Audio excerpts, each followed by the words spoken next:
So, what I'm up to right now is we are going to be watching the ETS coverage for the top 8. And the purpose of this is to analyze the decks, analyze the players, analyze the plays, see what we like, what we don't, and have some commentary of that. I watch it at 2 times speed so that we go through a little bit more quickly. We're not going to be, I'm not going to be calling it in the same way that you would.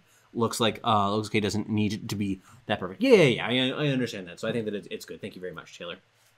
But yeah, so yeah, going through a 2 times speed. I'm not going to be like calling the games or casting the games in a normal way. We're just going to be analyzing it. If there are particular moments or questions that you have, definitely be sure to share those, because I'd love to go back and tear apart some specific play, tear apart some specific deck building decision, all of that. This is a great opportunity to do some deep dive analysis of what's going on with these lists and with these decks. Also, if you're curious and if you're worried, you actually still get drops from this, since I'm running Eternal in the background and it's still in the Eternal thing, so it works still for that. But we're going to get started then. This is the top 8. This is between Child Roland and and Gozu. Unfortunately, they don't have the decks up here this time because they kind of swap into it quickly, but just given the video that they have. These are not particularly crazy builds of the decks. I feel like you've seen them. Like, Gozu has been playing this version of the deck for a couple of weeks now, and I think that Child Roland is playing a fairly typical version of the Genève deck. Now, if you have questions about this specifically, I can look them up, but I don't think there's anything particularly crazy going on with these lists. They can be found pretty easily on Eternal Warcry as well. So we're just going to jump right into it. Already, of course, I know that this isn't turn 0, but this is where the video starts. So apparently, I guess that was probably as a result of some technical issues. It's pretty normal that it gets some minor problems. Looks like Gozu is in pretty good position, though.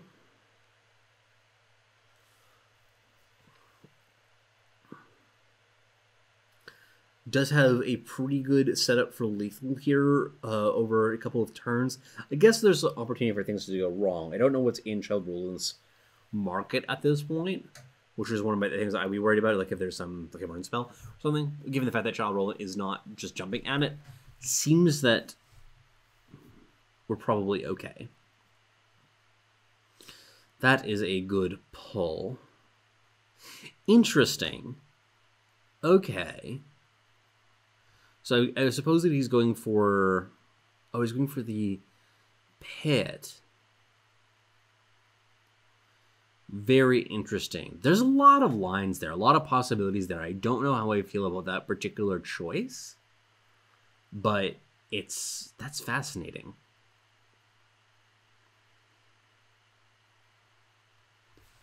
Because... Okay, I'm actually going to pause that. Harsh Rule is clearly... I mean, unfortunately, I don't know what happened earlier in the game, so I can't comment on that. Harsh Rule is definitely a card that you're scared of, and the Caleb's Choice does counter that. The Temple Distortion also does a lot here,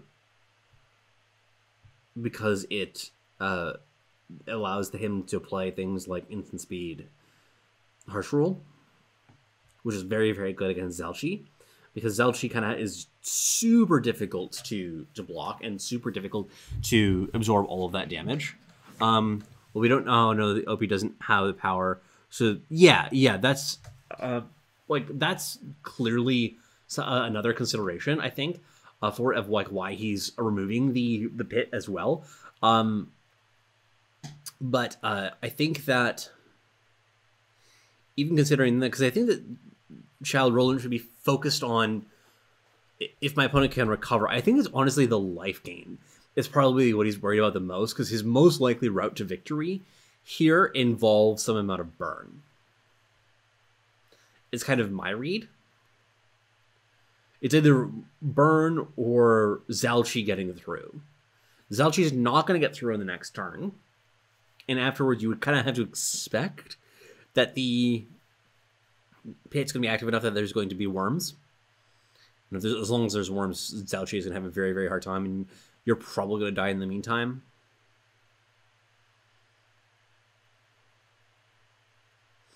I guess it's fine. This one's a little bit too hard to call, given like coming in at this point in the game to make a read. We just kind of don't have enough information, or like what cards we haven't used, for example. But we'll just kind of continue on.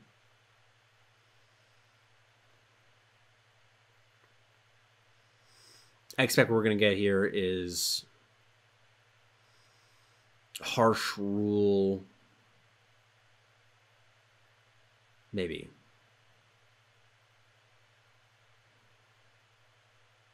Yeah, I think that this makes a lot of sense. We're gonna get the disjunction on the pit. That's what we're gonna get. Yeah, it's gonna be some damage dealing spell, like yeah, they usually don't play that in the market there, Taylor. That's unusual for these builds of the deck. But this particular like setup here, I think that Gozu played this really tight, and that the disjunction choice here on the like because you just want the life gain, is because as soon as you get out of burn range, you get a little bit higher. Yeah, so damage dealing spells are a little bit unusual in this version of like these decks. They tend to just play like Zelchi is kind of like their big burn spell, even though I mean like I know it's just a dude, but it's kind of functionally an obliterate. That Parliament looks like it's going to be quite good. Must have gotten there earlier. Now that I think about it, because it's clearly not like he played one earlier. So how did it get there? And it's not a card that was naturally in his market since he's playing a black market.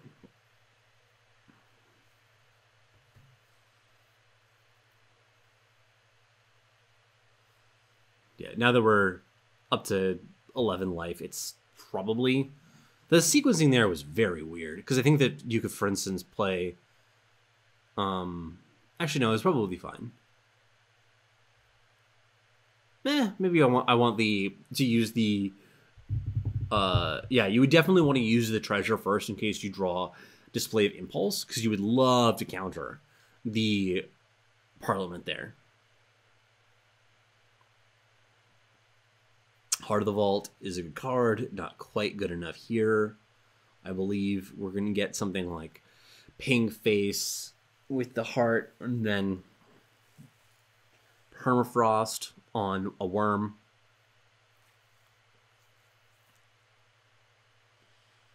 Get a Frosty Worm.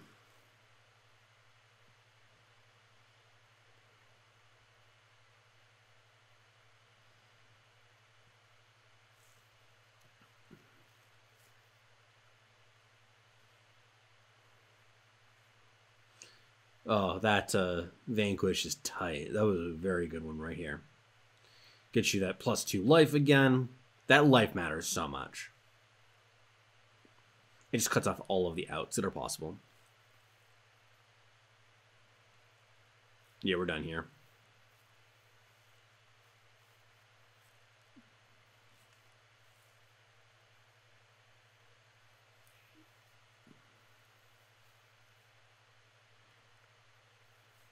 That's, I mean, I guess not totally done quite yet. We should draw 4. We still have the all of our disjunction or attachments here. Ghost has been drawing so little power. He's at 11 power, but you still really want it in this deck.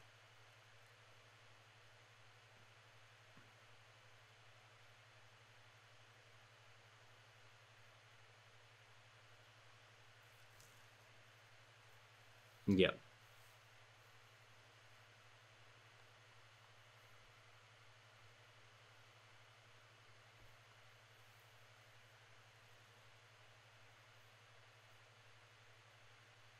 I really wonder what Gozu has in his market right now. I have no idea. I could not guess what's there at this point.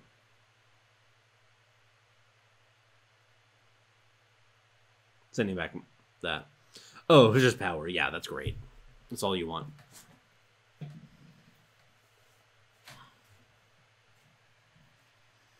It's 2 damage.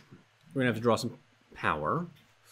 Whoop, does it. That's 7. Jesus, he found the win here. That's actually very impressive. Actually, no, you can vanquish the show in response to the second burn spell. So Child Roland is still dead. Yeah, so 2 damage. And then 5 damage. And then we get Vanquish. That pit. Hard carried. It's a very good card, in case you didn't know. In case you hadn't received the message.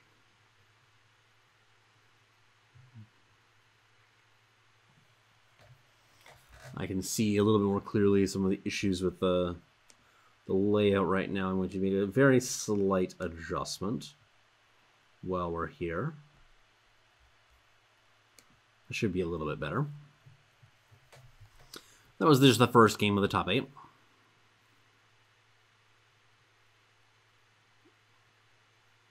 Yeah, that looks better to me.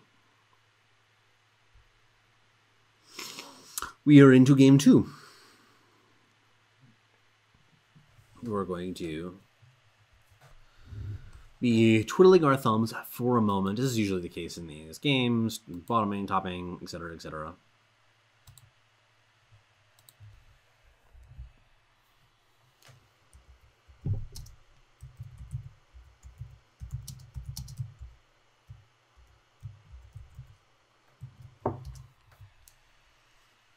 Child rule and not having any pressure here is a big problem, though. You really want to have something. Like, it's these kind of matches where you really need Titan.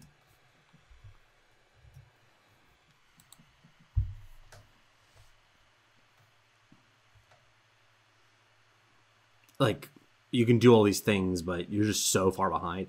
In fact, I think that was probably just wrong in that situation. I don't know. Maybe not. I'm not sure. It just seems like a spew of a display of impulse there. Maybe that's me.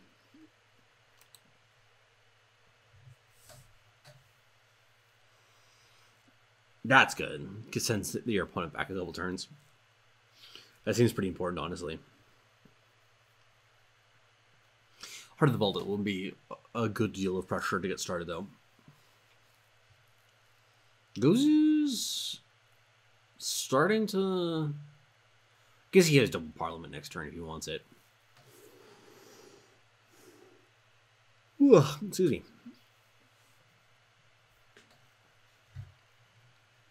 Double Parliament is very good.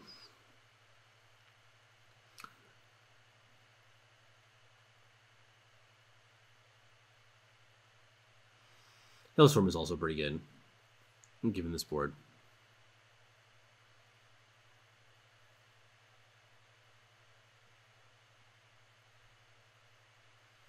I remember people said that Howling Peace Smuggler was bad. What the fuck were they on? I remember telling people, I was like, no, this card's actually really good. I still don't know putting power in the market is optimal. I think the cards, well, with more impact is still the way to go for the market, unless the deck functions off in power effects, e.g., then it's okay, or even good as it's more. So I think that there are certain decks that you want it more than others. Like, I've thought about it a lot over time. I honestly think that that Child Roland's deck, it's very, very good because you want to be able to skimp on power in the main deck, and you kind of want your units to function like an Amber Acolyte. You know, kind of multi-card. So that's pretty appealing that you get access to that. So I in Gozu's deck, I don't think that you want it. I think that if you're relying on it in Gozu's deck, you're doing something wrong. But in Child Roland's deck, it's honestly fine.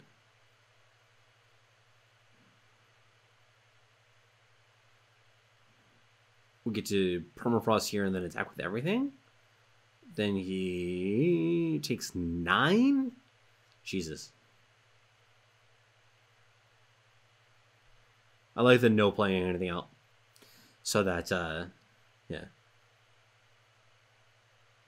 GP is such an obscene card. What is GP?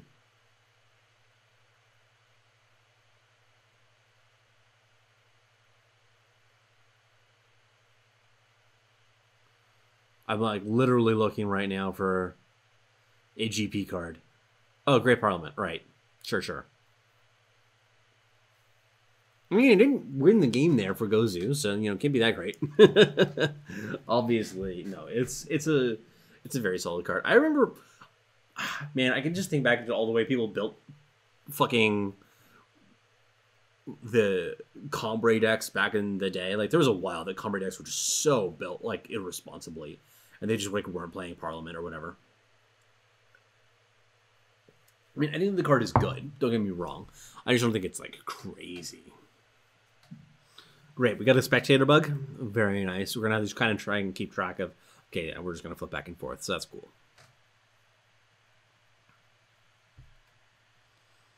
Hopefully, going back.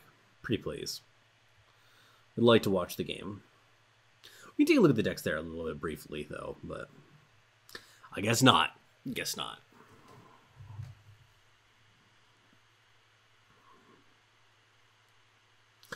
It seems like a bit of a waste there in some ways, but at the end of the day, like, you're just not going to be getting very much value off of your removal spells, so you may as well just fire them off. It may look like a weird keep, but I think that you should keep it. You just want pressure, because like right now I would send back the Equivocate. Next turn, yeah, that's exactly it. Play out the Titan, then you have a bunch of pressure on board. Triton Force out in a harsh rule. Then you fill back up with the Hearts of the Vault.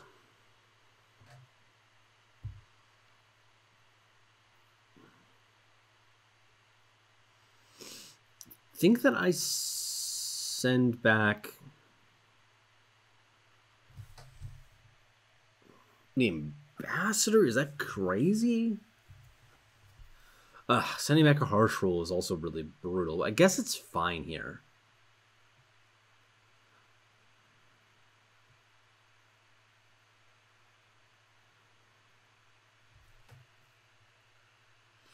I was more hoping to keep the Kalo's choice for harsh rule, but I suppose that just keeping him off of 8 power is a pretty big deal.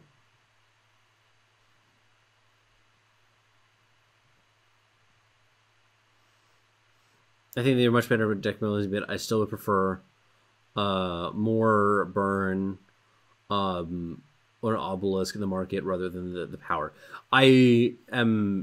It really is something that it adds so much consistency and so much stability to the deck to building it that way. Like, I've played both versions of the deck, like one's with and one without power in the marketplace, and you're just so power hungry in a lot of draws that like you have to take some risk for it. I mean, like, I would say that it's better to cut something like the Zalchi for one of the big burn spells. Yeah, you have to cancel that. You have to negate that, and you draw here. Or, yeah, you jump here. It's fine. Your opponent only has 1 threat in play, so that's pretty cool.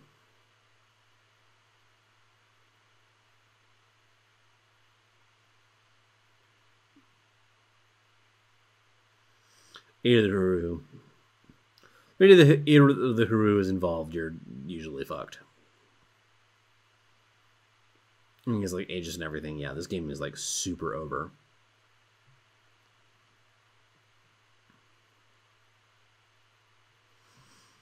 This is getting close to the child rolling a good stack his deck and still lose stage of the game.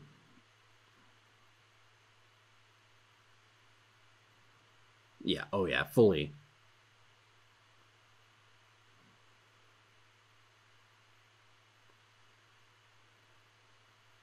Yeah, I guess the thing that I would say to that, Taylor, is there are other cards that I would cut before the power for more burn.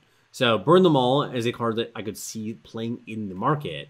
I would rather cut the Zalgi for that purpose. If I felt that that's what it was. Yeah, Temporal is now Sick Fusion of Temporal Control in Owl Ramp. Yeah. It's a really... I really like the current versions of the deck. I think the Gozu's work on this deck has been really good.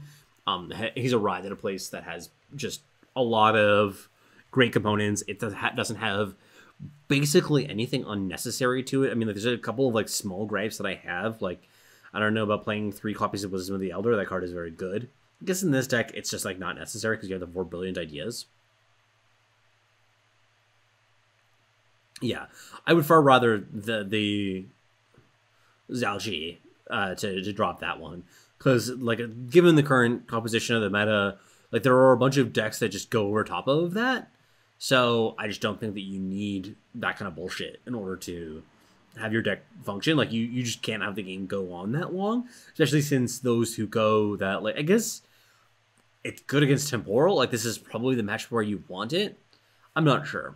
But I would be looking at those other cards, seeing if you can get rid of those. So like the current composition right now. So let me just double check the composition. Eternal War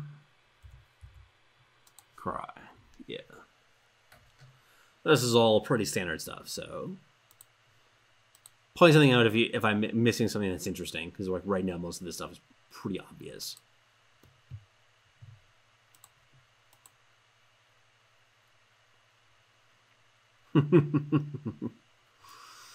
Wild Rider, go! You can do it, buddy. We believe in you.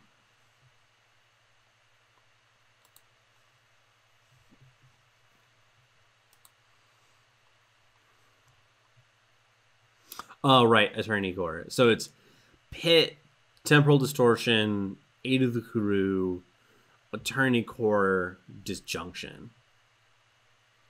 Is there Market. It's pretty good shit.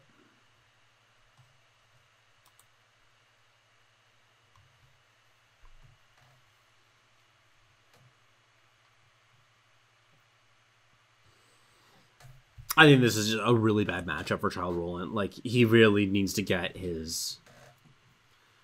like, use so many of his resources basically just so. Like, even with all of this value, it's just not close to enough.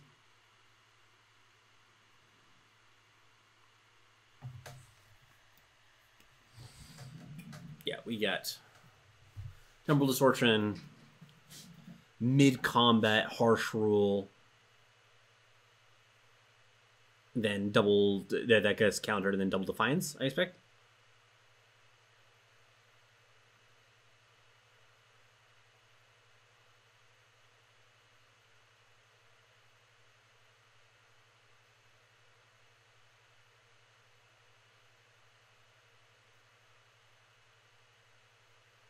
Interesting. Trying to get his opponent to counter the Defiance. I like this play. Oh, that is a really good play from Gozu. Oh my god, that was so tight. Bait the impulse there, which he really wants. Like, he knows that he is... I mean, Genev can do something similar. Yeah.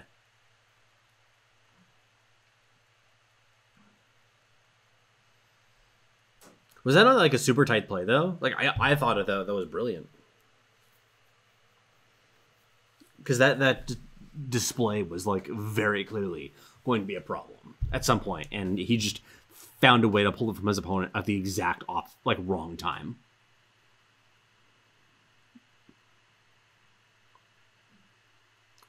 Decent. Heresy.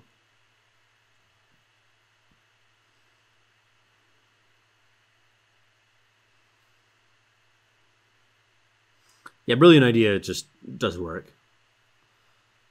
I still love that I thought that card would be like more meme tier. I guess I wanted it to be competitive tier. People kept on telling me is like, no, it's more meme tier. Yeah, and I was like, okay, you're probably right. Oh yeah, it's very good. I don't know why we're Wisdom of the Elder. I guess it's fine. I don't know.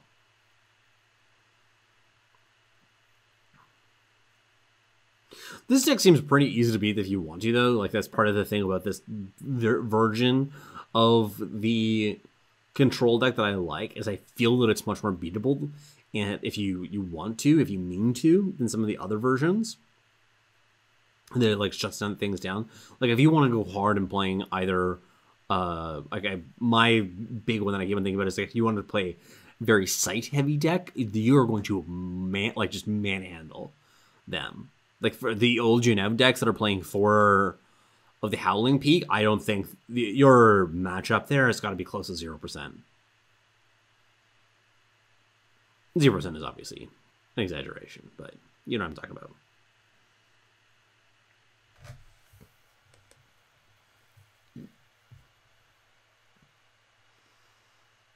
Oh, why'd you move? Stop. Stop moving on me.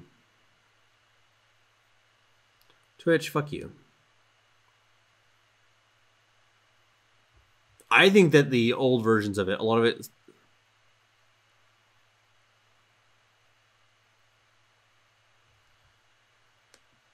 I think that it's just having the extra value. Any threat there that it does, that pushes it. Like, for instance, I think that if you're playing... Okay, fucking stop. What are you doing? Twitch.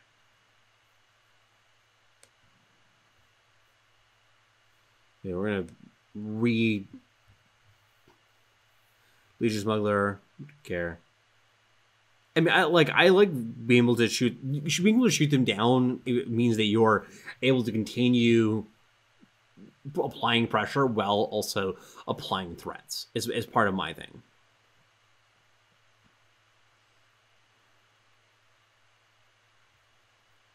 Okay, we're going back to the beginning here. Great, thank you very much, Twitch. We appreciate it. I don't know that card there.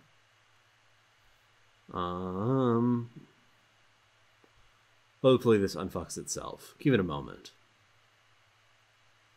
Okay, I think the sending board wipe like Judgment of the Light from Elder Scrolls, which is harsh rule cost, but only removes 3 things of your choice. So it can remove for e.g. 1 unit, 1 relic, 1 card in hand. He thinks of your choice. Okay, I mean, there are lots of possibilities in that space. Like I don't think that the template of the sweepers that we have right now is what we have to see in the future. Like I could definitely imagine, like for instance, something like that in Shadow. I don't know if we like need it, but I think that it's totally fine. So we have Kartfawful versus Almost Cure. This is a matchup that I've played before. Part of the reason I was really excited about doing this week's ETS is I get to watch Almost play this deck because it is a psychotic brew that he and he alone can be truly successful with. It was obviously an exaggeration. There are other people who play this deck, but there's nobody who's quite as good at it as he is. But this is this version of Kartfawful's deck is playing 2 sort of Unity main deck. That's very interesting. And then one in the market as well. Fascinating. Okay. So he's going deeper into that plan. A little bit less all in the where did he cut for it? Actually, I'm gonna go back and check that out. Please don't lose your mind there, Twitch. What did he cut for it?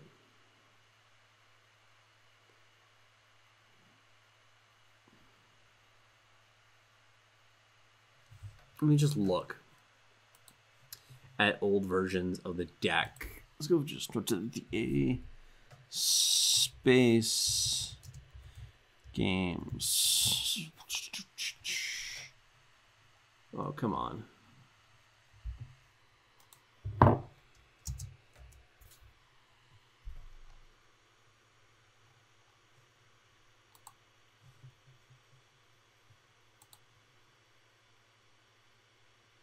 Let's say one. Yeah, it's definitely not the Toludes. They're just playing Toludes.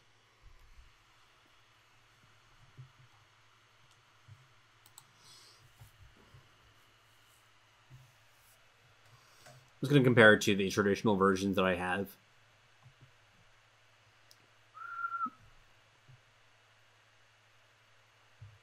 Conway Ramp.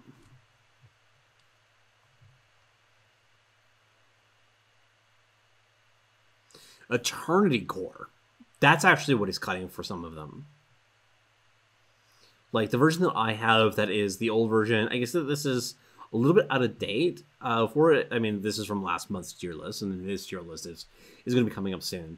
So the original version is for Initiate of Sands, for Ikaria, for Trailmaker, for Rillian Merchant, for Privilege of Rank, for Windchest Merchant, for Eternity Core, 3 Great Parliament, 4 Marshal Ironthorn, 4 Ambassador, 4 Tolute, 3 Martyr's Chains, and then the power base I believe is the exact same.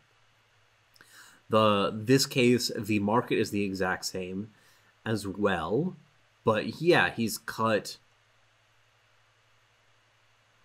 1 Privilege of Rank. We definitely see the shifting of towards Power Stone. I guess Power Stone is just a substitute for the Eternity Core, which is fine. What else did he cut? So there's 1 more cut. Sure, somebody's yelling it, and it's compared to Commandos. Yeah, I'm comparing it to Commandos. So I'm doing right now, motherfucker.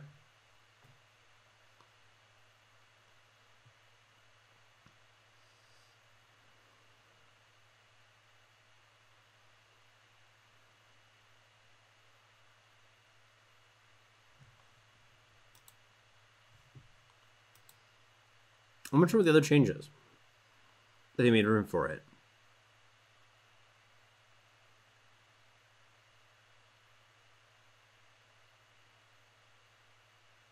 Is it the exact same number of power? Oh, he did cut a power. The other one version is playing 26. No, 29. Okay, so he's playing more power. Okay, that's it. Okay, so in that case, we are going to get... Sorry again. Oh, by the way, just in case you didn't know the almost sex work, in case there's anybody out there who hasn't seen it before, the deck is a combo deck that you're able to dump like a board full of stuff into play, or you get to play both Talir and Vodacon, by you Talir out, and then you play a merchant, then that draws you the Vodacon, and then you put your entire deck into play or into the void, and then you will draw the Grinva. During that process, you play Grinva to sacrifice the Vodacon that's in play that's going to be giant and big enough to kill your opponent, most likely. If your opponent has gained life, you can usually recur it through things like Last Chance. Lord of Slam, hello, hello. Just came just in time for the semifinals of our analysis here. Now, the thing I was going to say is I've played this matchup before from the combo side, the Voda combo side. This is, I think, a very good matchup for Voda combo, because at their core, they're both ramp decks. One of these decks is very good at consistently generating like a giant board position that's like basically impossible to overcome going long, and one of these decks just wins the game that turn. So there's a pretty good chance that Karfoffel will set up a powerful board state that's kind of really intimidating, and they're going to get there with their material and with their ramp game plan. It's just that they can't kill their opponent by the time the combo goes off, is what I expect to see here. Because, yeah, I think that Karfoffel's deck is, roughly a turn or so faster at setting shit up. It's just that it can't win for another couple turns.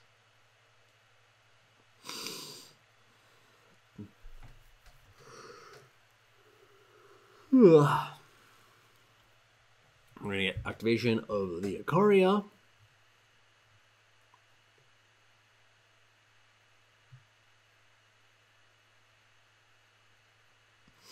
Kerfuffle really just wants another power here. Once he gets one more, then he should be off to the races functionally, since you can go Marshall Ironthorn into the Dilute, into Ambassador, all that kind of nonsense. You will be in very, very good shape with one more power. Obviously, you can play out the Marshal. At the time, it does technically play into your opponent's like Desert Marshals, because he's playing 4 of the main deck.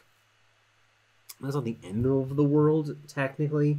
You also kind of want to tempt it, just so that if you do find the power, then you can get going. I kind of don't like this. It feels a little bit too passive to me.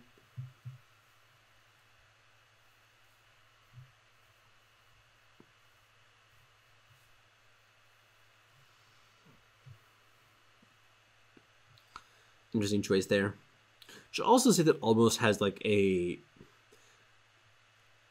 Almost deck is better in the fail state. It can survive and win a game where it's kind of like not truly going off, because it has these, you know, fair cards that are pretty good, like a Zindel. The issue is Kerfuffle's deck is so consistent that he basically never misses in doing the busted shit.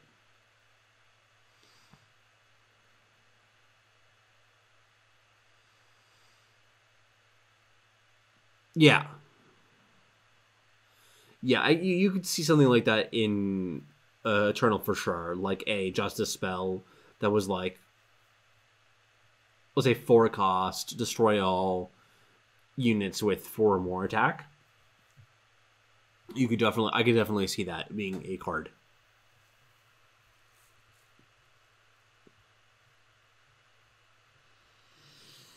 Oh man, this is a ballsy attack. I like it. It's tempting to like start some shit. I like that part of it.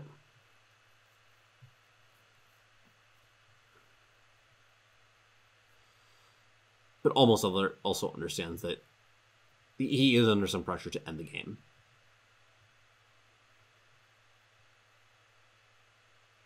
And also just being able to use things like Devour is nice.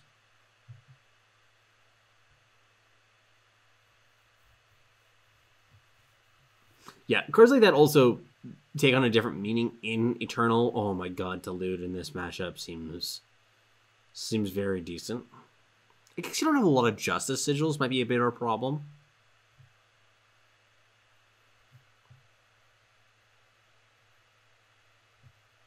I mean, he's clearly doing okay, though. It's fine. Yeah, I mean, like, certain cards like that do take on a different meaning when you have a merchant mechanic, the market mechanic. Things that are particularly narrow. You're going to wall me off with that ace. Waha, yeah. This is a desperation play.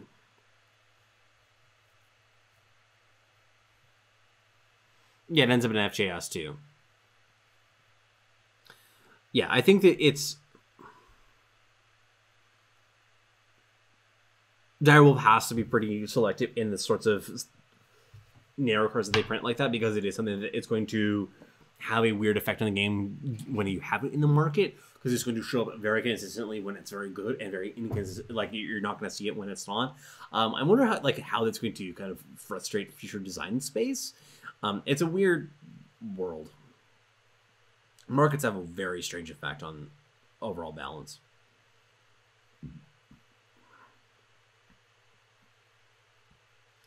It's really surprising to me that Almost hasn't found a way to win yet.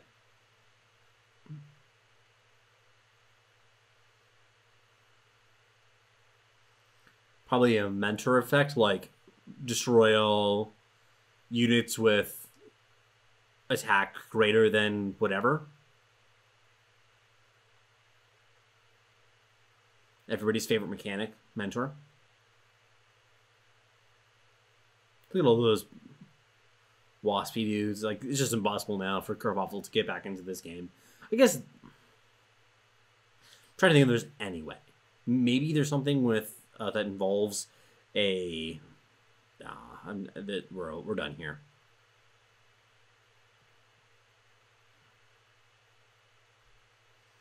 Yeah, it was despised, is how I would describe it. It was viscerally hated. I'm still shocked by how much people just could not stand it.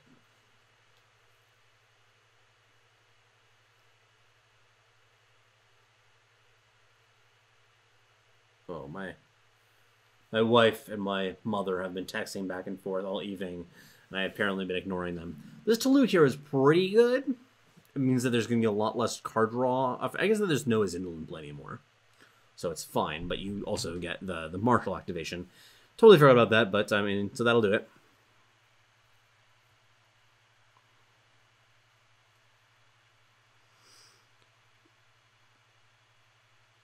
Yo, Neon and Co. Hey, man. Hey, Brackalakin. Lovely to see you here. I think that the very clearly set 2 was the worst set in terms of design. Like, I think that if you were to grade the various sets, it's just not close.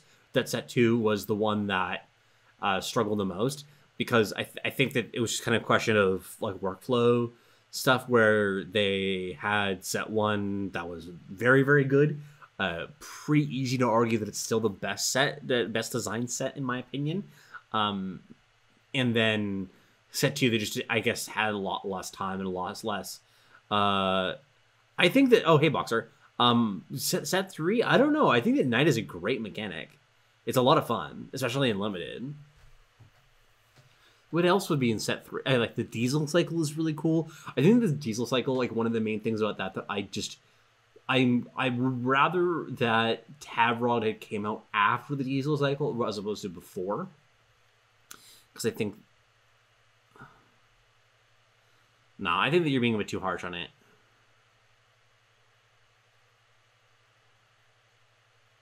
Yeah, that's... the Boxer's like, hey man, don't just set 3. It had my livelihood, my waifu and fam were all in there. Yeah, I think that it was... Like, don't get me wrong, I would not say that... I would say that set 3 is the second worst, but I think there's a pretty big gap between the two of them. I think that set 2 was the one that had the most problems in terms of identity and, you know, like, just... Especially, like even the balance, too, for set 3. Like, set 2, rather. Set 2, like, had so many cards that were underpowered relative to where they ended up being, for example. Kurdoffel here is just, like, fully going in on the sword beatdown plan. I fucking love it.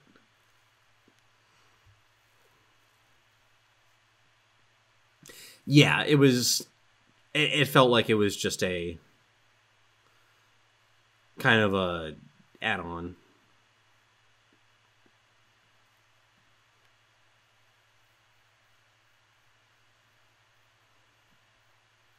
I actually really like the pull from Marshall here, because your opponent can play a Titan, and that's a pain in the ass.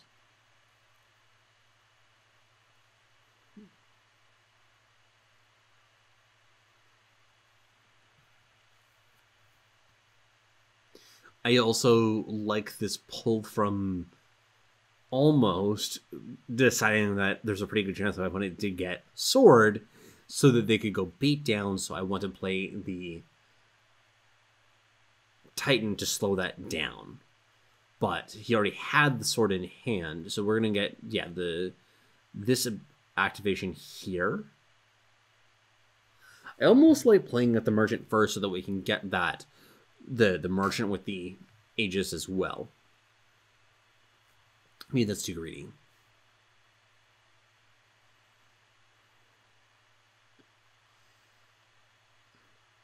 We do have another Titan, though, on the side of almost. Don't think that Kartoffel has anything else to get from the market to interact with it. I mean, I guess other than, like, chains, if you'll count that.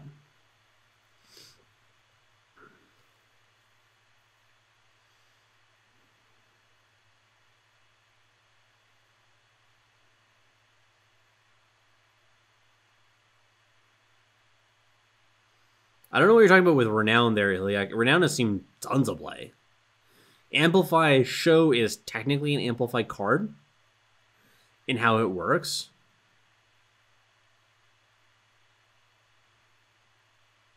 Yeah, I think that like set 2, one of the biggest problems was power level. Like, it's hard to look back because there's so many of the cards that have been changed, but like let's review some of the cards that were buffed, like Banish, the Shelter Wing Rider, Ion, Mask multiple times. The like what were some of the others? No, there are more too. But you get the Purify. That's another one. Yeah, there's a lot of them, and like now, for instance, like what are the set 2 cards that are C play now? Like I could actually, I'm actually suddenly curious now. I want to pause this just for a moment. Actually, I guess that this is like just kind of dirtling along very, very slowly. Let me know if I missed anything interesting as I go look somewhere else.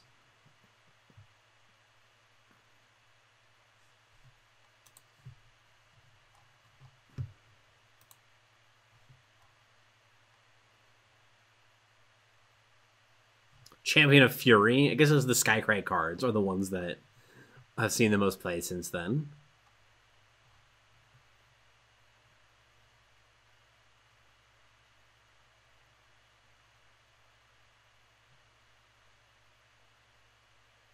Yeah, if you look through, the list is kind of abysmal of set 2 cards that still see play.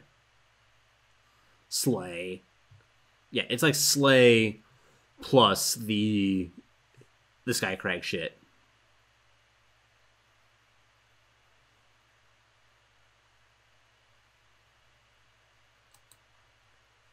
Oh, Heart of the Vault. That's another. Yeah, I'm missing that.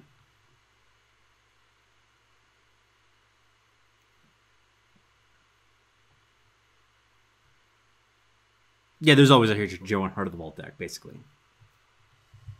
But like that was such a like a card too that was just like, oh, okay, guess we're done here for almost. Yeah, we'll just go through all of this. I guess you guys saw how the combo works with all this, so we're just gonna draw our deck, and then the almost will have the what's it called in hand. I guess that we're gonna might struggle with getting to 32 power. But we still are gonna have the Devour left over, so we can sacrifice the, for instance, the Talir if we want to.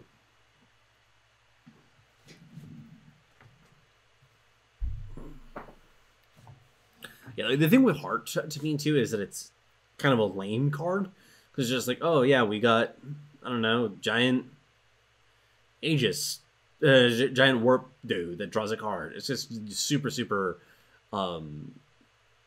absurdly pushed.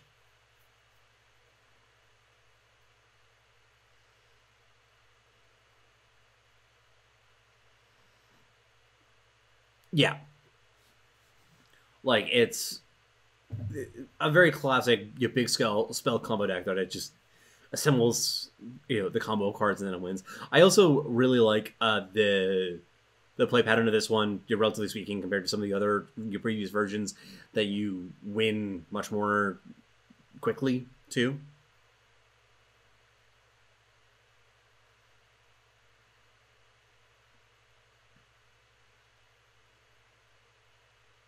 That's always nice.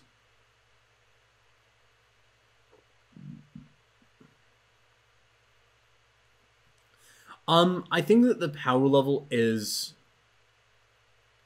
Taylor liked Mentor. He's the one guy, or I guess Taylor's gender neutral name. I apologize. But yeah, they made it stun their own stuff. Turn off from dagging. Yeah, not months did well. Yeah, it was more balanced for limited. Clearly, it was just not a great mechanic. And I think that it's something that oh, the other thing, Ilya, I would say about set 3, we got the first half of the crests. That was a big deal, and I think that it would make the game much better. I think that people overestimated how good the old version was. I don't think that the win rate of the old version was that high, relatively speaking, to other stuff of the in the format. Like whenever I played like with or against it, it always felt like it was like, okay, I mean, like it's a good deck, but it's not stupid.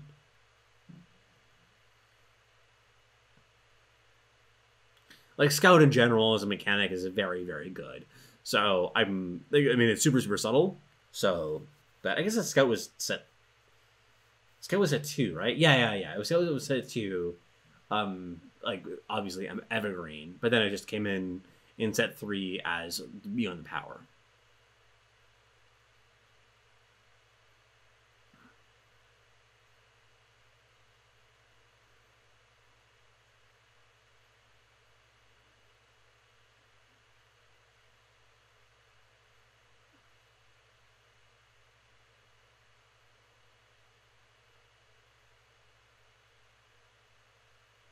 I think that the current version of Voda Combo still has some work to be done on it, Twiddles. I agree with that.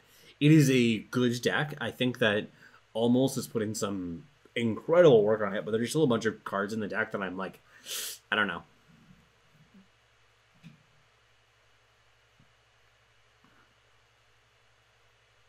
Yeah, I think that the main issue with it was about the play patterns of it. There's the deck. There is a article that I have half written several times, but then Direwolf Digital keeps on making balance changes invalidating the article. But eventually, I'll actually publish it.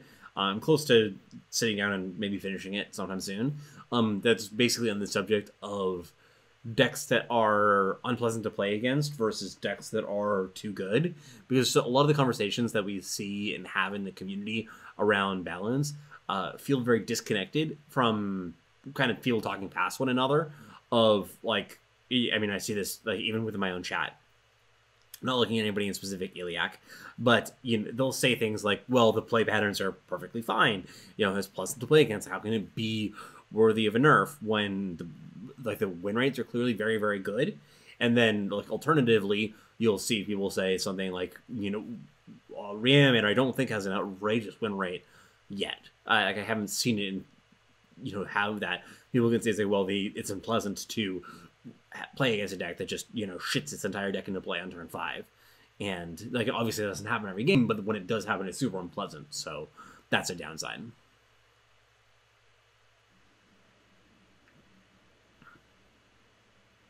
I think that Mentor was like one of the things that I mentioned about Mentor in an article specifically was the problem of kind of how they set the expectations for the mechanic as well.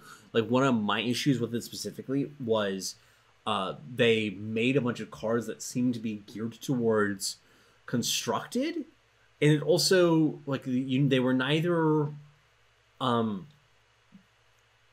like just for fun level cards, because they weren't like fun to play. Like Mentor wasn't like a fun, exciting mechanic to play. It was a very mechanic-y mechanic in many respects. I don't know. It was very strange.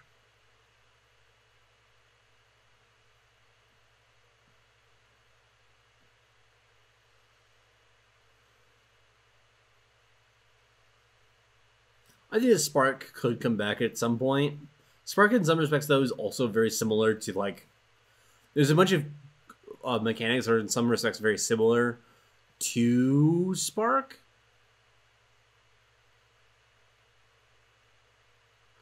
Like Infiltrate, for example. I think that evaluation there, Iliac, is incorrect, because like in the same way that Infiltrate is not a win more in my mind.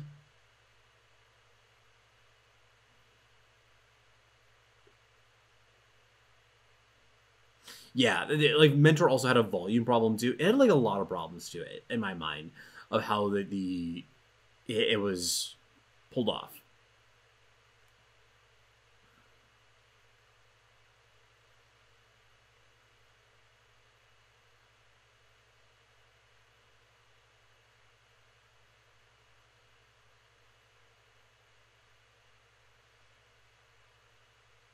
All of this that we are discussing while the game is continuing on, Kartoffel is trying to find a way to break through this board. I think that this should be big enough to... Let's see, we had 12 on defense. This should kill it. We can just game block that their owl. Yeah, we're going to get the Tulir out here.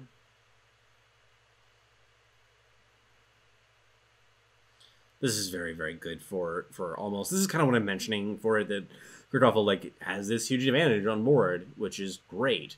Except that now, like, he was going... You just give it enough time that he could set up his combo.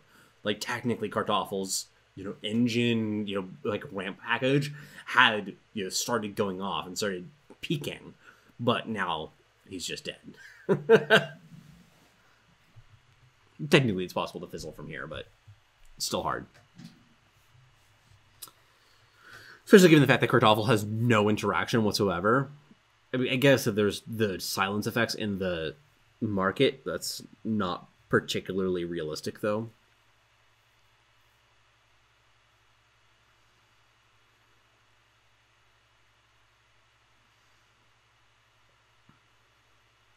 Yeah, it is something that... I will actually agree here, to some degree, Iliac, that it's weird to have a bunch of cards that have their power levels so tied to whether or not you draw the correct cards to pair with, or that, like, how the game plays out. I think that the TGR Humility is a very, very well-designed card, though, because if you do get the ceiling, it's super solid. If you don't, though, it's going to be... like a perfectly fine card, because like you really can't bitch about a 3/3 for 2. Watch Wolf is a good card. Yeah, I was talking about that at the beginning of the... I know you weren't around for those twiddles, but basically what I was saying is that my theory of the matchup, because I played this matchup before, but basically my theory of the matchup is Kartoffel should get to the late game, engine-y type nonsense in time, like before almost, but that doesn't matter because they, like, almost is going to have a chance to go off and actually just win the game that turn. So it's just a little, like, Kartoffel's deck is too slow to actually win the game.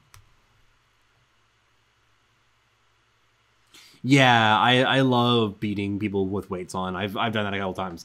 It's very, very satisfying. It feels like training with weights, though. It really, really does.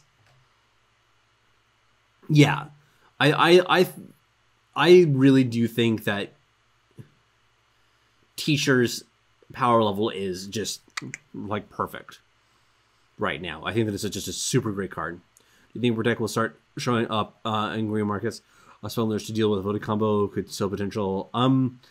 I don't think so because of that, but that you're basically saying, because you can just play out the what would you want to do instead?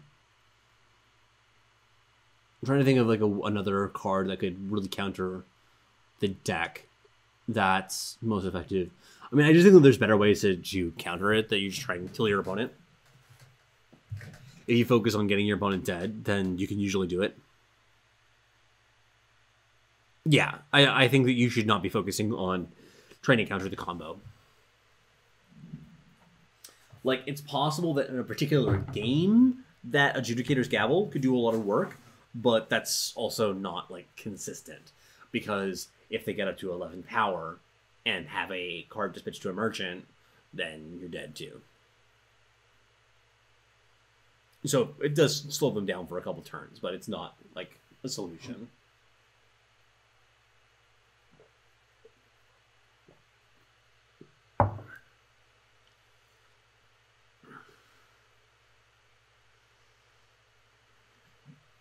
Oh, we're on to the other side of the black bracket now already. Very nice. This is a matchup actually I found has been pretty good for Komodo's side.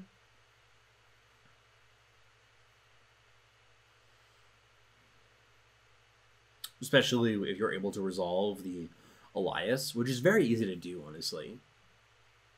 If you wanted to, by the way, one thing I will mention, if you want to improve your matchup as a Winchester deck against decks like the TJP control, one of the best ways to do it is with the site.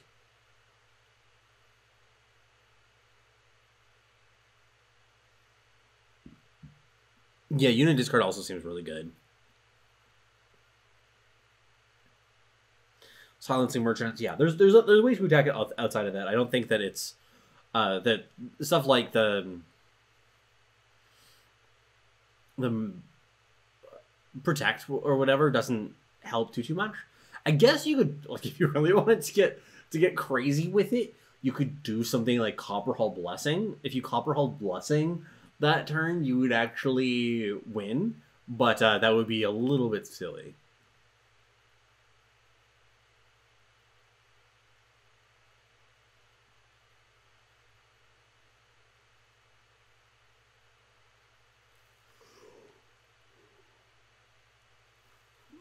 Like here, El Komodo is going to get the Elias, which is a very spooky card.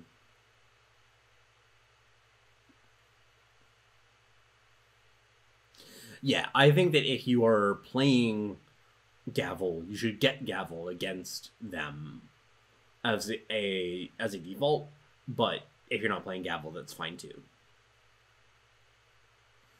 Like, it's not like that. That's not the way that you fix the matchup. You play Gavel to shut on Reanimator.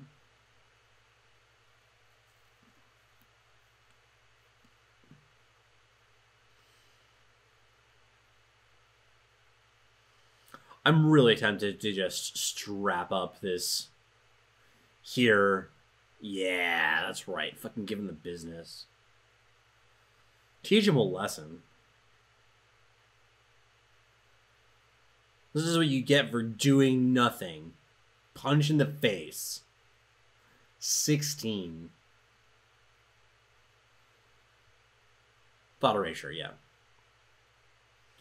It's the Neon stream. It certainly is there, friend. You are in time for the finals of the ETS, that analysis. We are done. We're actually just going to be going into, like, we're watching right now the semifinals, but I think that this game is not going to be too much longer. Temple Distortion. It's a good card. Not sure what's in Komodo's market right now, but we'll get a chance to see that soon, I'm sure. Because this is probably an attack. Then we get a Vanquish during the attack. We'll play power first, then attack.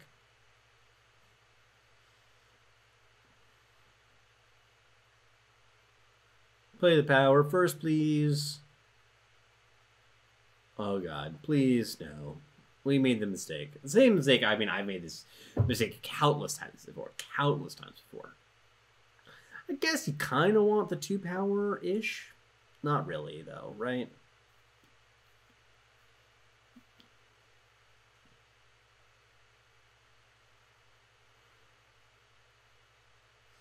I would have done... Would I have done this first? Not sure.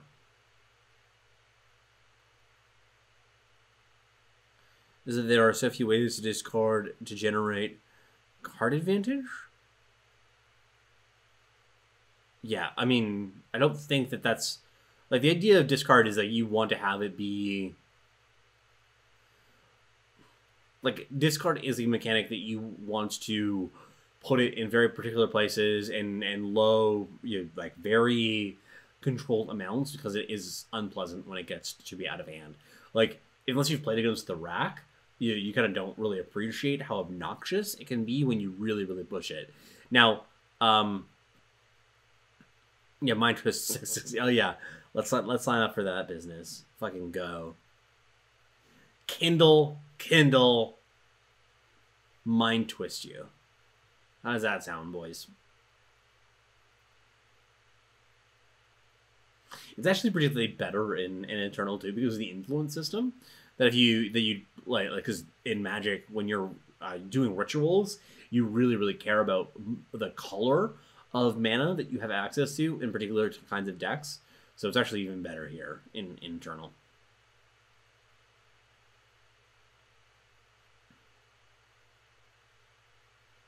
Yeah, so the one card that is kind of recent-ish that really fits that description, Iliac, is Kolaghan's Command. Very, very good card.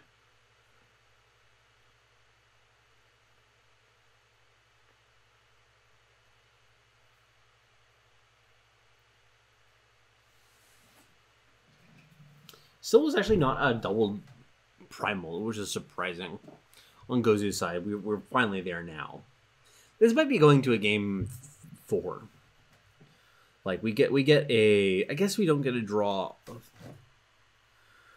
6 here because we grabbed the core rather than the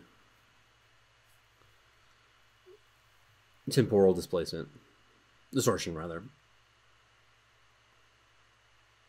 I don't think that that's true there, Iliac. Like the two cards are honestly pretty close to one another in power level, given the different games. Like I think that Kolaghan's Command would be much better in Modern than Display of Ambition would be, but Display of Ambition, and I think it was just given the fact that, I guess an artifact and an enchantment, like being grouped together on a relic, makes things a little bit different. I'd have to think about how you would classify that. I guess you could have it as like a destroy target weapon. Destroy target weapon, deal 2 damage, return target unit from the void, and opponent discards a card of their choice. It's close, honestly. I think relic, not. No, I think that relics are much closer to enchantments. Much, much closer. Compared to weapon.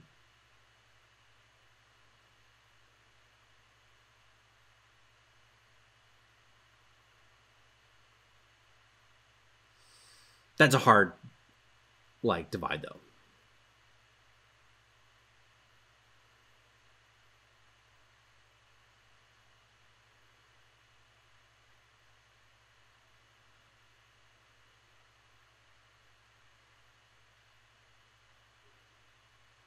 It's very close to Abzan Charm in power level, and that card saw a ton of standard play. It was incredible in standard.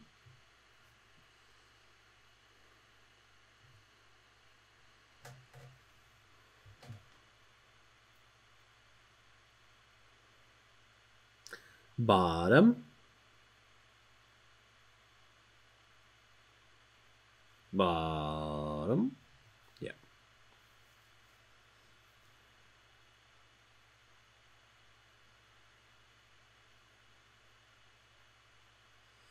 Abzan Charm was bonkers. I played that card a lot. I basically played Siege Rhino decks as long as I was allowed. It was a good time.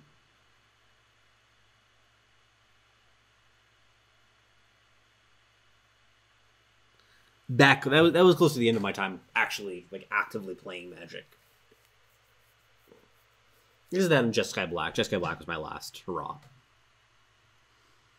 Actively playing the magical cards. Gozu is really running out of resources here. Please don't tell me that Kamado topped that. He was not supposed to top that.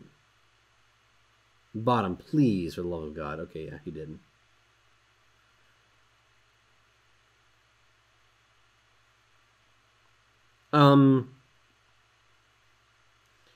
I mean, you should be more specific. He topped it? That's ridiculous. That's just ridiculous. You have another one in hand. You don't need multiple removal spells. That's just definitely wrong. I'm actually going to go back and look.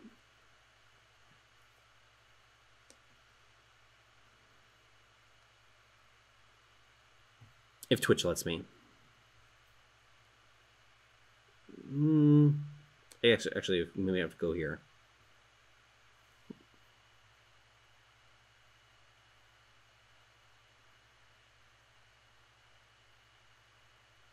We have to watch this.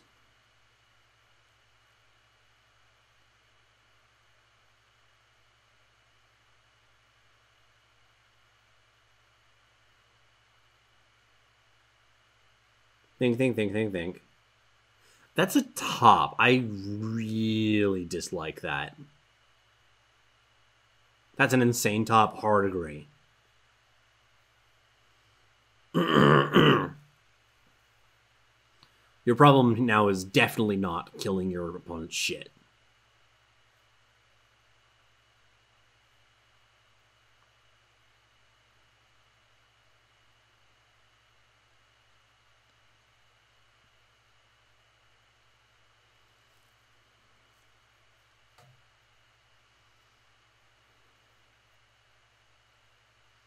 Yeah, I like multiple threats here.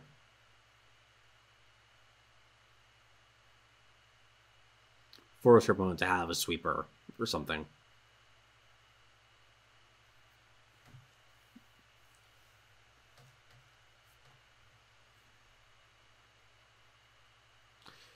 I think that you punch the 4/4 and vanquish the 10/8 feels horrible, but you think you have to, right?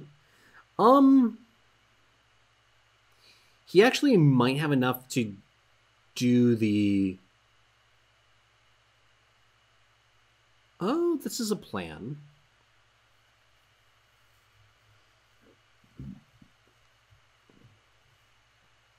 We could do this too. I was thinking about going for 8 of the Huru. Draws you 4 cards, stuns your opponent's stuff. Gets you deeper into your deck.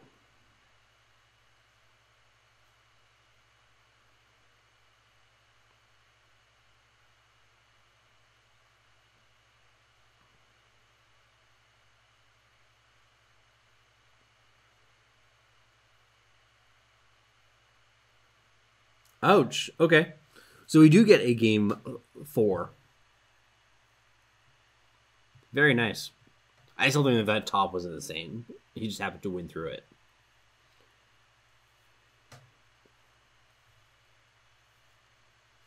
Good stuff. Good stuff. Getting in game 4. I like this matchup. This matchup is fun. Lots of decision making here.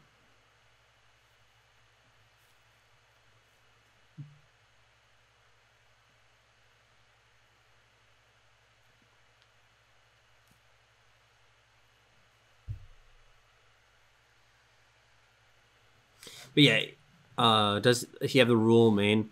I'm not sure I like that in FGS. He does have the rule main. I personally don't think that's where you want to be right now. With there's just a lot of combo going around, relatively speaking, for Eternals. Say, I just don't think that that's... I wonder if, so we get 3/2 quick draw, Stone's Smuggler, if FGS should go to a Shadow Intersect. Uncut Red Canyon for Stone Scar. I don't know. I wouldn't be surprised if the next we don't get Smugglers. They might follow some other different rule. Like that wouldn't shock me. What are your thoughts on having a mechanic that prevents opponents playing power that turn? Preventing your opponents from playing power that turn is pretty obnoxious. Increasing costs of spells, I think, is more likely. Or like you could say, no. Even that, like, I could see it more selectively of saying, like, your opponent's spells cost 2 more next turn. That seems entirely, like Lotheb style, but not quite that hardcore.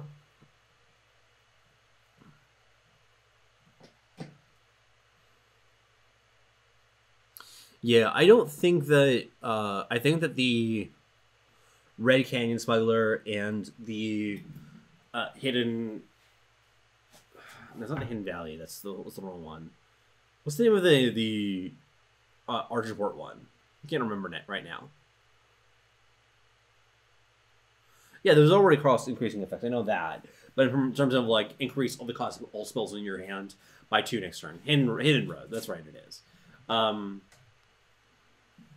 So I think that Hidden Road is in Red Canyon are very close to where you want, like the kinds of cards that you want to have.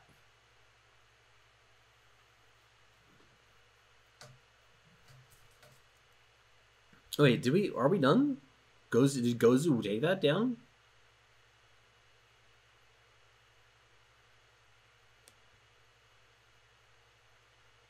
Gozu led?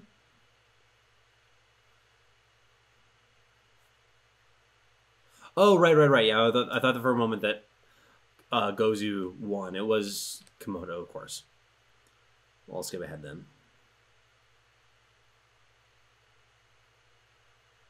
Yeah. Yes, exactly. I think that a card that locks your opponent from playing out power on their turn could feel pretty frustrating, especially like one of the ones that you particularly don't want is like your opponent is in a kind of a screwed position in some way, and then you really put the screws on them. I'm just saying, no, you really can't get back into the game. Those are sorts of the ones that you're like. It is really by far the best against the opponent who is struggling. You kind of want to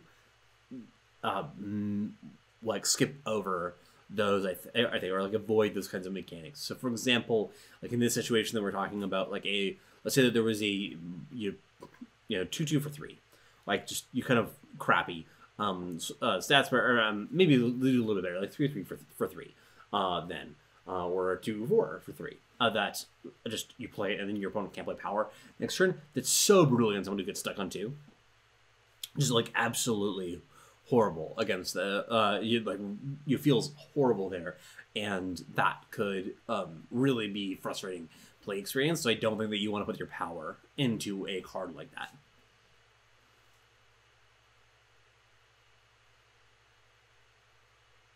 I was actually bummed about Abergraph nerf, but I'm weird. Literally keeps you from playing game for no reason. It can it's competitive. So I think that it's Abergraph is a really hard card to balance. I think that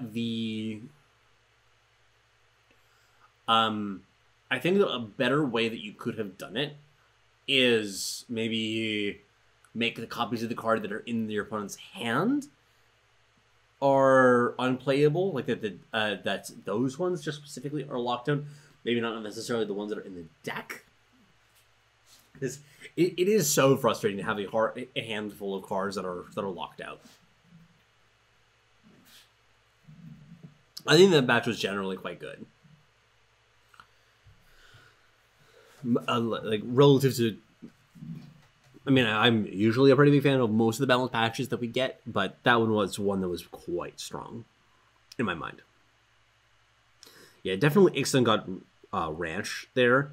And I mean, like, and this is something that we see all the time in Eternal, is that many of the decks that we play are focused around what are the removal spells that we can play.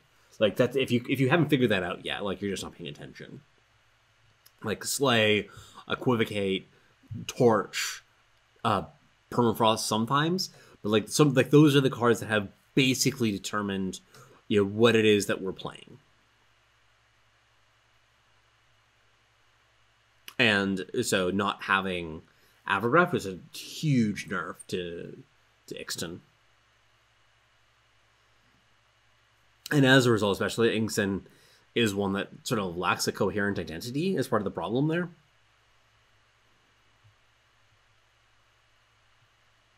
I don't know. The Ixton's weird.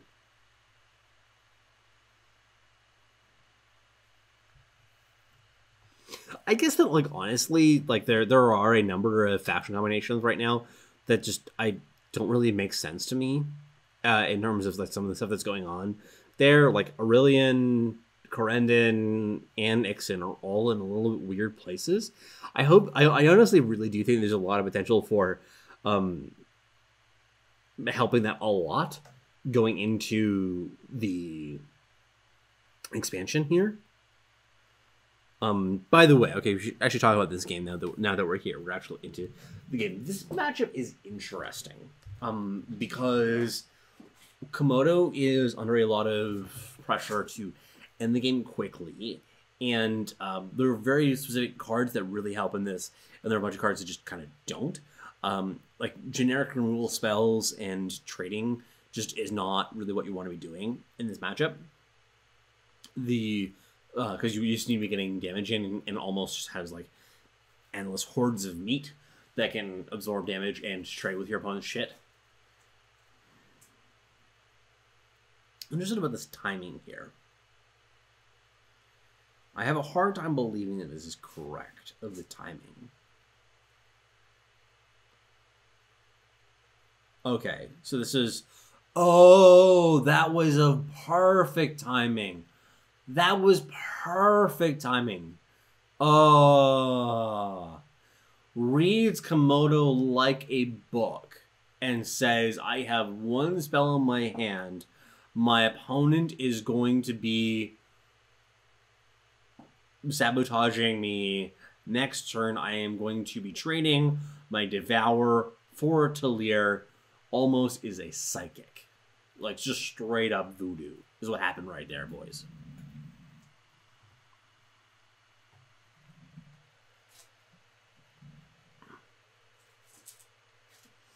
I think the Avigraph now kind of doesn't need the can't fly, like the non-flying restriction. That I don't think is as necessary for power level concerns. For flavor concerns, I like kind of buy it. But I've always felt that it's a clunky omen to the card.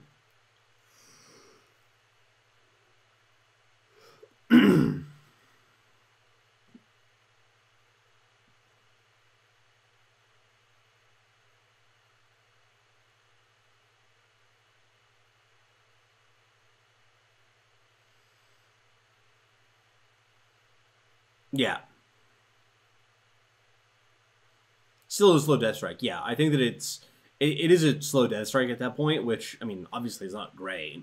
But I think that it's more defensible. Like, they're just such like high power flying units, like Rizon and Sho, that the restriction on it is pretty brutal. So I think that having the Avigraph not like being able to hit the non-flyers means that the like Ixon can say like, okay, well, I have this kind of weakness and I'm forced to play Death Strike, like slow Death Strike, but I have a lot of other tools like great card draw and like sweepers and that kind of thing. Yeah, it's like clockwork. Like, you just read it like they are people who have been fucking born to sabotage on turn 4. They cannot help themselves. It's a disease, I think, honestly, at this point.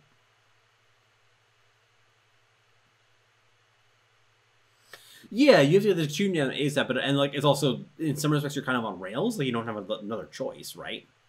By the way, there is a sick play available right here if Komodo attacks, where almost can silence the merchant.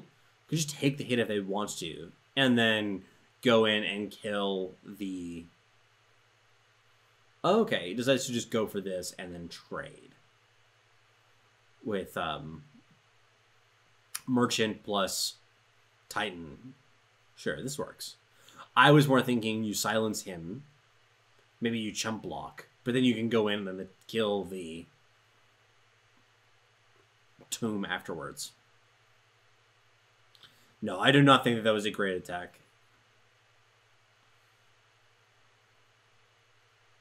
If Almost had any unit, like an ambush unit, then you were in a lot of trouble. Yeah, I think that this play is probably better. It's a little bit less clever than the one that I was talking about, but it is it was pretty solid. Jesus' Office is not a card that I like right now. It's too slow. Straight up, I think right now it's too slow.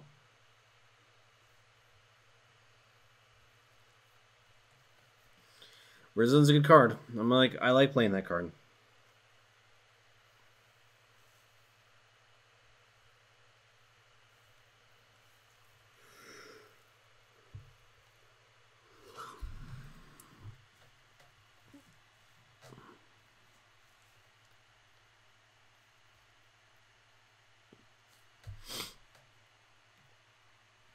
But yeah, the sit on harsh roll plan is just not particularly interesting in this matchup because you can just slowly play out your threats from almost side. You drain a bunch of removal spells, force them to harsh rule you until you eventually set up your combo and you just win in one turn. Like right now, almost is 2 power and a Dark Return effect away from winning.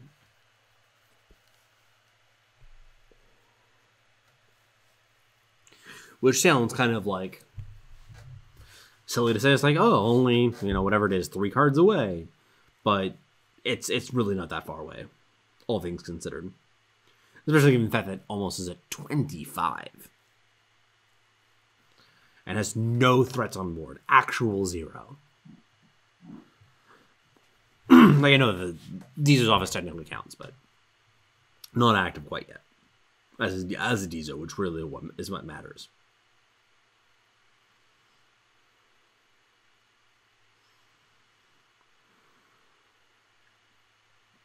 I was wondering if we had a power in the market at this point. We do not, apparently.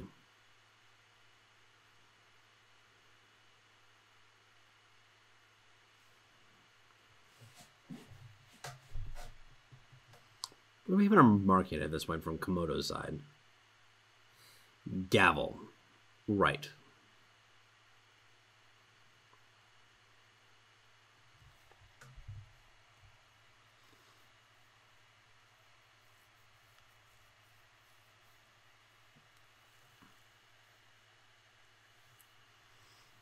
So now almost just needs to draw a merchant, and then we're done. Diezo here is not going to accomplish a ton.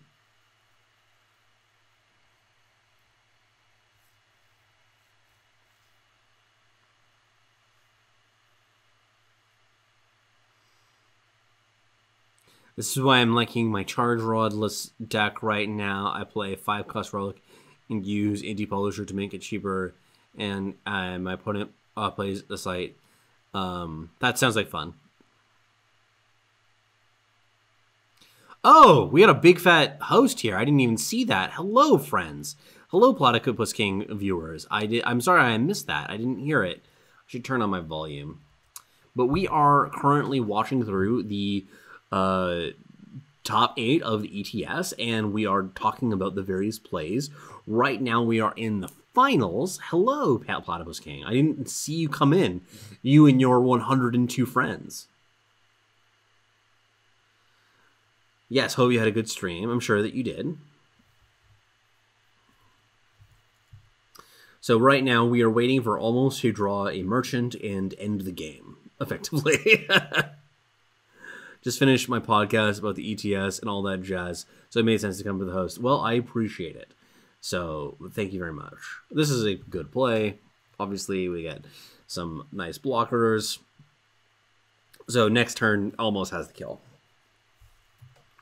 Unless Komodo, yeah, Komodo would have to have drawn exactly the...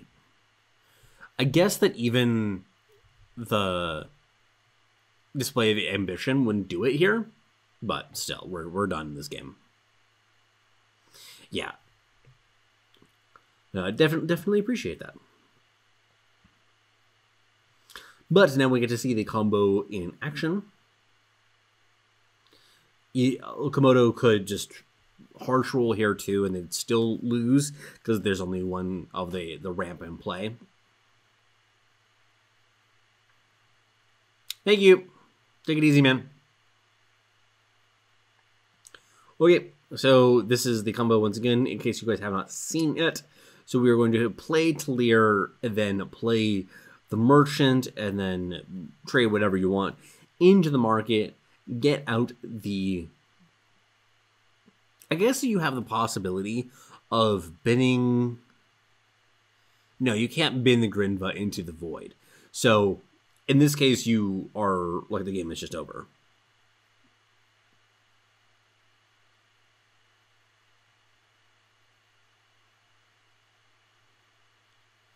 You could do that. I feel like that'd be a little bit too brutal, a little bit too unpleasant, like kind of unnecessarily so. Also, I didn't mention this before, but I think that the innovation of having Voice of the Speaker is such a huge improvement in this deck. It does a couple of things that are really sick.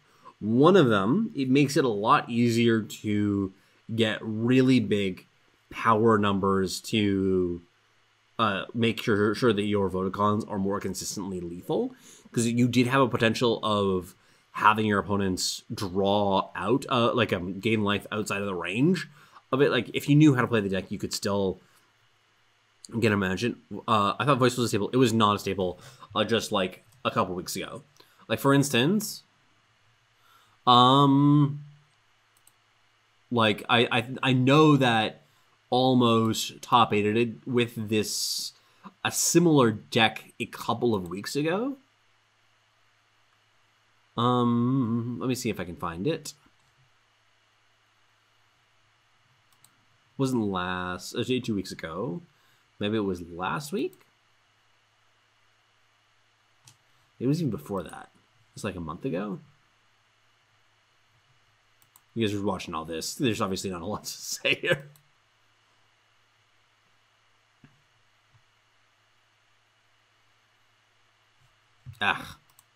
Having trouble finding it. Maybe I'll look for almost stacks.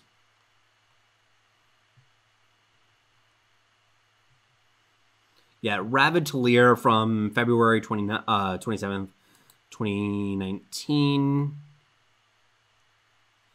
Yep, this is not playing. Instead, they're playing Moonstone Vanguards, for example, in the deck, and they're also playing Talir's Favored as well. So yeah, there's been a couple versions of this deck that have been around, and I think that it really fixes the deck quite a lot to have it in the play, because it gets the Vodacon so much bigger.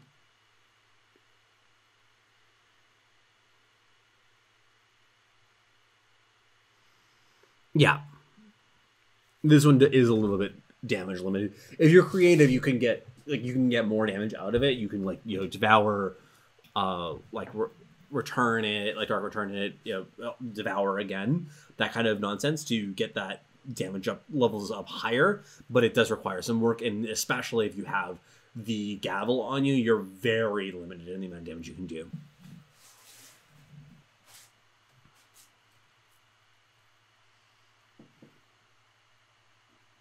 Yeah, for sure. Great can do a pretty large range, but especially when you are forced to do it all that turn, and otherwise you lose from not having a deck, it's a little bit you're under quite the crunch, and you run out of power too, because you're playing like 8 drops and 7 drops. And once again, having the voice really helps there. And the other thing I was going to mention that the voice really helps with is having extra cards to send back with the merchant, which is a really big help.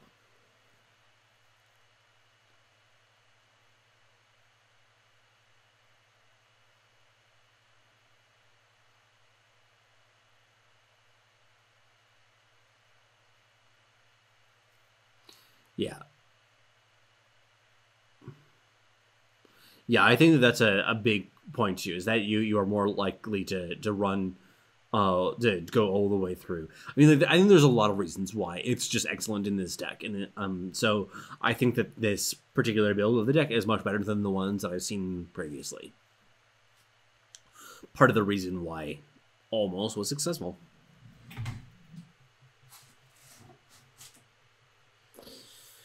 Crest.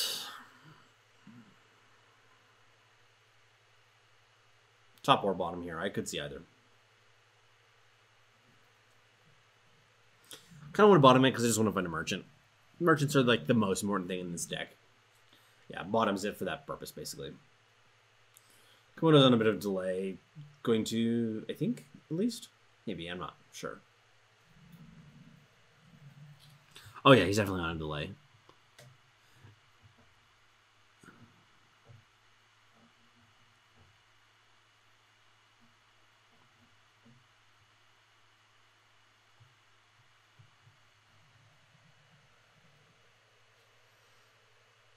Yeah, it's not unrealistic. I think that doing that much damage when you don't have, when you're under a gavel particularly, is really tough. I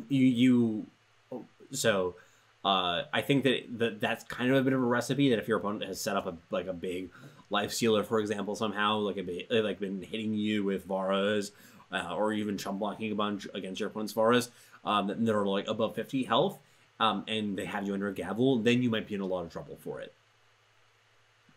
And the voice is really, really important for getting up to that truly absurd power numbers. Also, I guess if you have Martial Ironthorn too in the deck, obviously that's a slightly different version of the deck than this version, but that's another one to think about.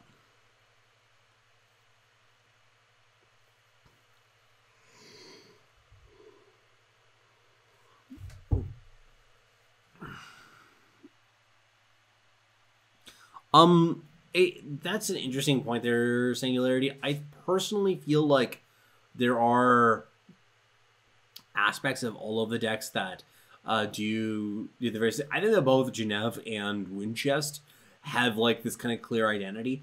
It doesn't match exactly like with what you see in Limited. That's one of the things about it that makes it weird, is that you have a limited identity and a constructed identity that feels very like you're going very different directions. So that ends up being a strange element to the decks. Or like Aurelian is super weird, because especially like when you have like one of the strongest relics in the set as being a Justice card, it just feels like what's going on there. Silence, double walk. Seems good.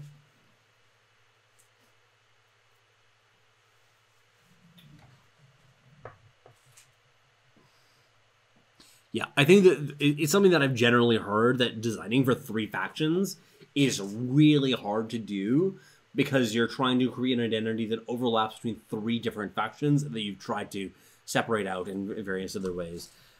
Taylor, we have a very... Yeah, I can pose that for you.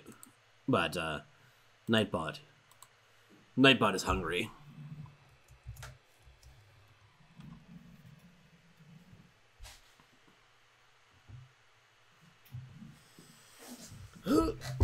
Changing positions.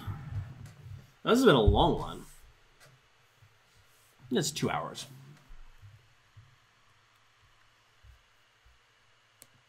Oh, are we not going at 2 times speed anymore? I realized that when we had to restart it from it being stupid. We're not going 2 times speed anymore. That's part of the reason why I feel so slow. Fuck me. We've had a bunch of time to chat, which is good. We'll go back, though. I far prefer the quicker pace.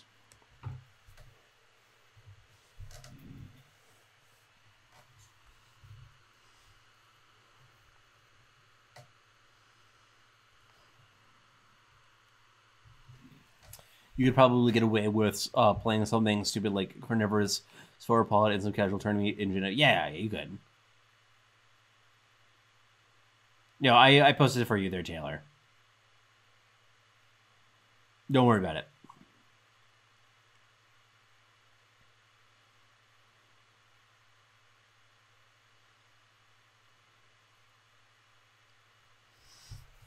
I don't believe that almost has any merchants in the void quite yet. Which is something of a problem.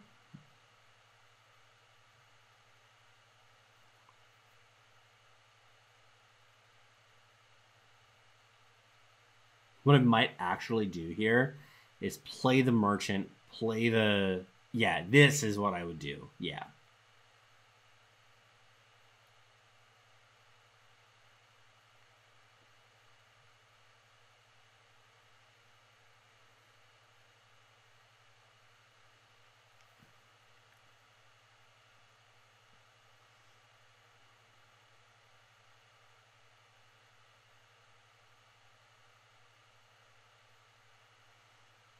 Feels like that Praxis deck has too many cutesy cards. Yeah. I think that it's a fun deck there. Iliac. So don't worry about that. This is a bold move by Almost. Just decides that Komodo is a greed lord. I love it. Just Komodo just does not respect it at all.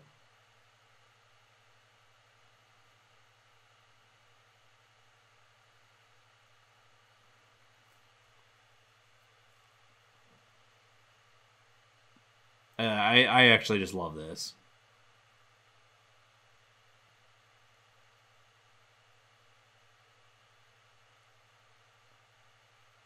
It was stupid. Like, I don't. Gutsy is a way to put it. Don't get me wrong. I just like. I think that it was a very gutsy move from Almost, because something like Vanquish or Slay or whatever does a whole whack of damage there, but just calling that doesn't have any of it. That Komodo is going to play for max green. I love it.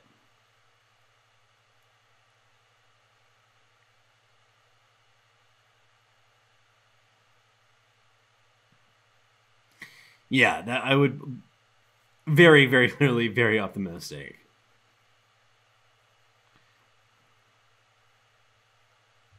Just like not respecting what the deck can do, I guess. I don't know.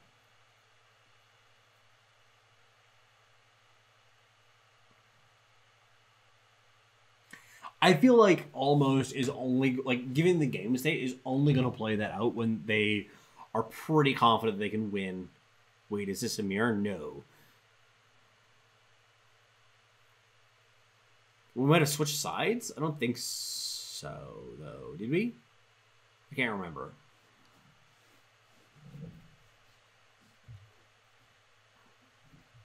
Well, we might have had a moment that the hand cams were broken. I wasn't paying attention to that. Anyway, we're here now.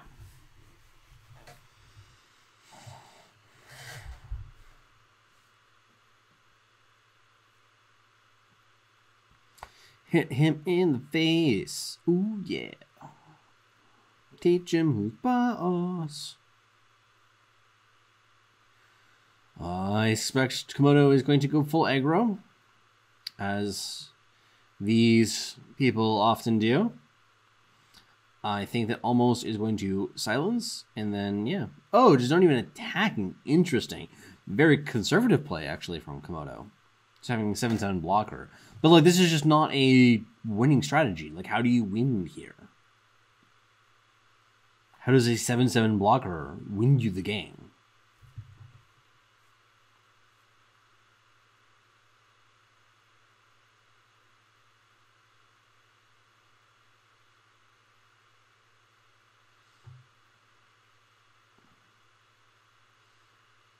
Yeah, I mean, it's something that I don't think it was a question of not understanding how the combo worked there. It's just a question of not, like, I was saying, like, I need to win. I don't think that I can win the game by harsh ruling my own board, which is sad, like a pessimistic kind of take. But you kind of had to draw a line in the sand somewhere. It was greed, yeah, sure.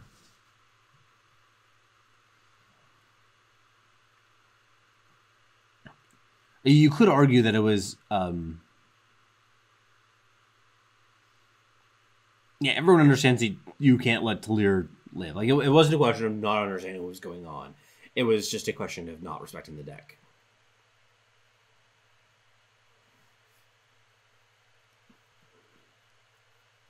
And part of the issue, though, with this deck is that Almost is so contingent on drawing all of these merchants.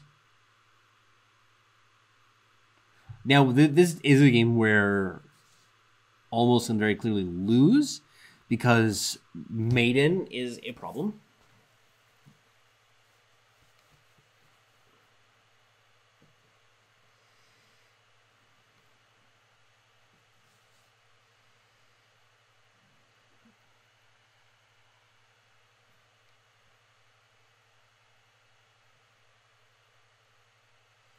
You don't even have, like, a double block here. This is a big problem. I think that Almost is going to lose this game.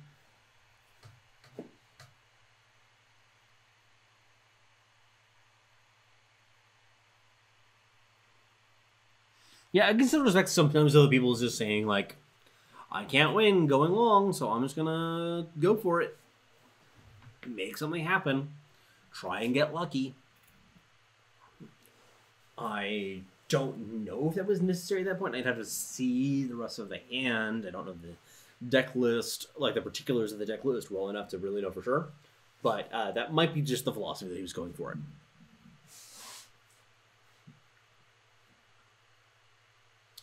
Hey, almost. How's it going, man? We were commenting on your chutzpah in that game where you just go for it on... You just grab it again. Oh my god, what a savage. What an animal.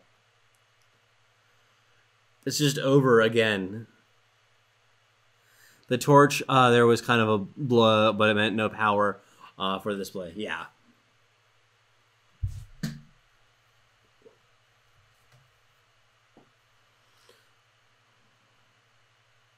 Oh, I guess that you're not actually winning immediately because your opponent, because your board filled up, but I mean, that happens.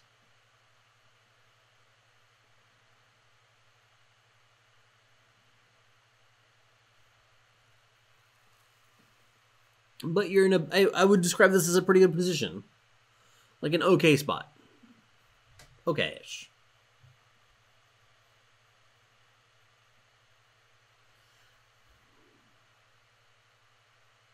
Yes, there were some punts in various places. Yeah, I don't know, man. I'm still not sold on the Ravid. Maybe I'm interested to hear your defense of Ravid there almost. Only makes one humbug in this spot. Yeah, it only makes one, but it's still a card that I don't know. I will admit that I don't really get it. Like, why are you playing this as opposed to other opportunities? Yeah, I mean, I get that. But, like, it's much worse than Ambassador at the Ambassador task. And there's nothing better than that? Like, I don't know about that.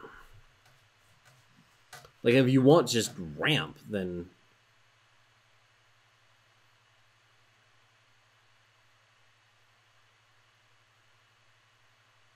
Oh, yeah. I mean, Ambassador is clearly very good in this deck.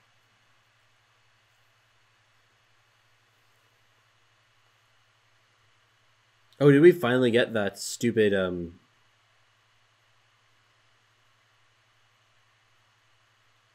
maiden off the table?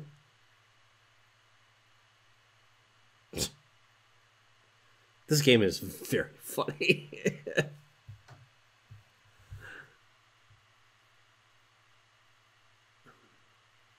Yeah, I think that you needed the Vara for the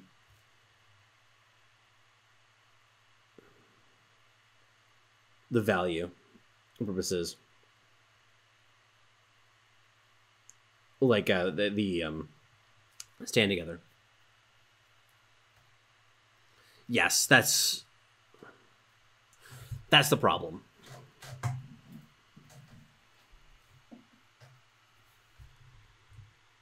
This has been some pretty sick play, though.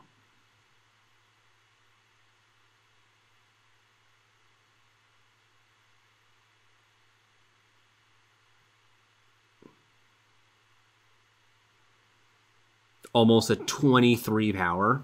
Jesus.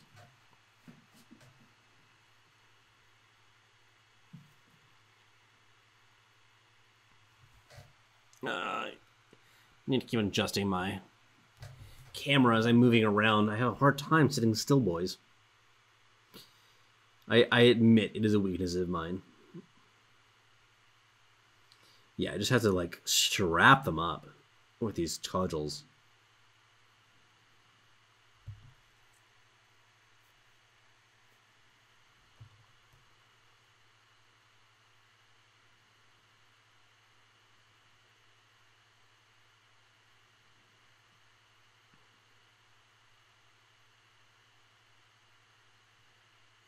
I feel like you're just attacking with everything that isn't a Zindel, just for the purposes of drawing a bunch of cards and hoping that you draw some removal spells.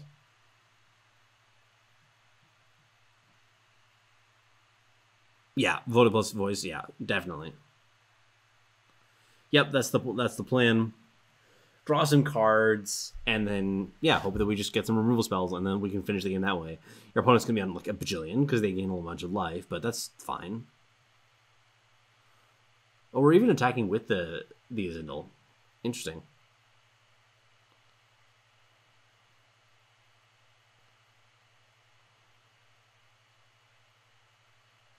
Jesus.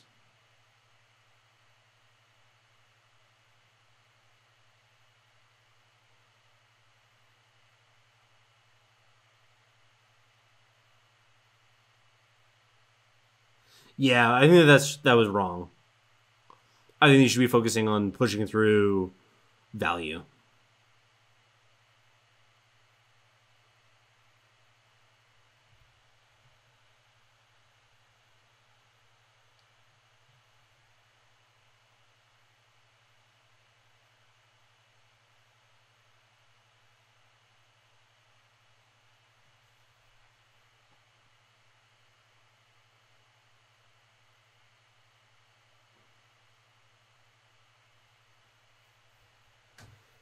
Yeah, not having his Azindel here sucks.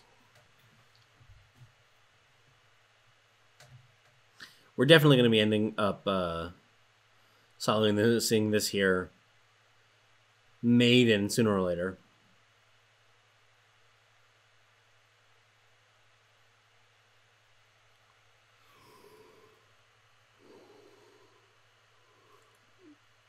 Oh, wait, just have lethal. Okay, there's that too. I'm good at math. I'm good at math. Okay.